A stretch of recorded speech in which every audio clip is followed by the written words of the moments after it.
une seule fois dans l'histoire où le Québec a eu un représentant dans une négociation, puis c'est l'entente avec l'Europe. C'était Pierre-Marc Johnson qui avait été nommé par le Québec pour y participer. Ceci étant, ça ne s'est pas fait parce qu'Ottawa le voulait, ça s'est fait parce que l'Europe l'exigeait. Ah. Il disait, nous, on est une fédération, on a des pays membres, ça serait bien que vous offriez à vos provinces d'être là. Puis Pierre-Marc Johnson lui-même disait, finalement, on ne décide pas de grand-chose. On est là, on a réussi à influencer, on a fait un vrai bon travail, mais c'était toujours dans les corridors. C'était jamais dans la table de négo. Il le disait, puis la formule est de lui et pas de moi. Il disait, notre travail se limite à donner un billet doux à la délégation canadienne. Fait que ça répond à ta question. Tantôt, tu as parlé de front commun ou d'association comme État. Pourquoi?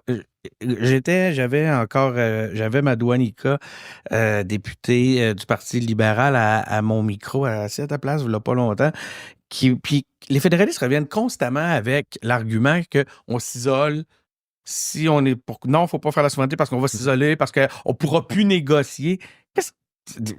Ça vient de où cet argument-là que soudainement, parce qu'on est un pays, on ne peut plus parler à personne, on ne peut plus rien faire, que toute communication n'est possible que par la fédération? C'est plutôt au contraire, maintenant, te permettre d'aller négocier. Mais il me semble. C'est l'exact opposé. C'est l'exact opposé.